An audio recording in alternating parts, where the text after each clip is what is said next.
ബേസിൽ ജോസഫിനെയും പൃഥ്വിരാജിനെയും പ്രധാന കഥാപാത്രങ്ങളാക്കി വിപിൻ ദാസ് സംവിധാനം ചെയ്ത ഗുരുവായൂർ അമ്പലനടയിൽ മികച്ച അഭിപ്രായമാണ് സ്വന്തമാക്കിയത്. മലയാള സിനിമയിലേക്ക് ബേസിൽ ജോസഫ് എന്ന സംവിധായകൻ കാലെടുത്തു വെച്ചത് ദീപു പ്രദീപിന്റെ തിരക്കഥയോടെയായിരുന്നു.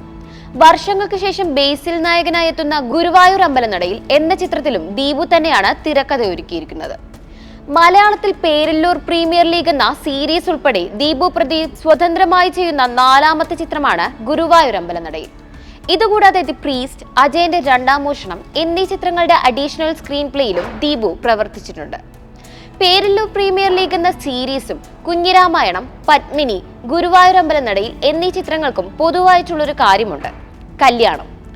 മലയാള സിനിമയിലെ ദീപുവിന്റെ കല്യാണം യൂണിവേഴ്സിലെ പുതിയ ചിത്രമായിട്ടാണ് സിനിമാ ആസ്വാദകർ ഗുരുവായൂർ അമ്പലനടയിൽ എന്ന ചിത്രത്തിനെ വിശേഷിപ്പിക്കുന്നത്.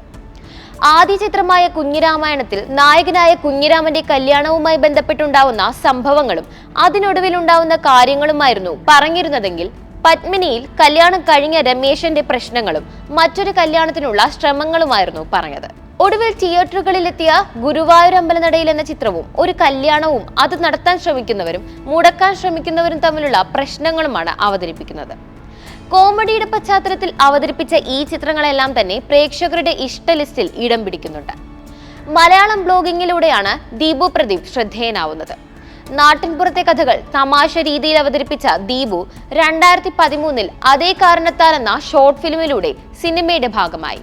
പിന്നീട് വിപിൻ ദാസ് സംവിധാനം ചെയ്ത ഉണ്ണിമൂലം എന്ന ഷോർട്ട് ഫിലിമിനും ദീപു പ്രദീപായിരുന്നു തിരക്കഥ രചിച്ചത്. സിനിമയിലെ ഓരോ കഥാപാത്രത്തിനെയും പ്രേക്ഷകരുടെ ഉള്ളിലേക്ക് എത്തിക്കുന്ന തരത്തിലാണ് ദീപുവിന്റെ എഴുത്ത്. കഥാപാത്രത്തിന്റെ സ്വഭാവം, രീതികൾ, പൂർവ്വകാലം എല്ലാം തന്നെ ചെറിയ സംഭാഷണങ്ങളിലൂടെയും മറ്റും പ്രേക്ഷകരിലെത്തും.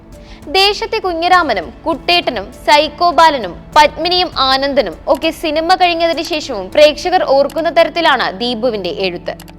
അജയന്റെ രണ്ടാം മോഷണമാണ് ഗുരുവായൂർ അമ്പലനടയിൽ എന്ന ചിത്രത്തിന് ശേഷം ദീപുവിന്റേതായി ഇനി തിയേറ്ററുകളിലെത്താനുള്ള ചിത്രം. ചിത്രത്തിന്റെ അഡീഷണൽ സ്ക്രീൻ പ്ലേ ആണ് ദീപു പ്രദീപ് രചിച്ചിരിക്കുന്നത്.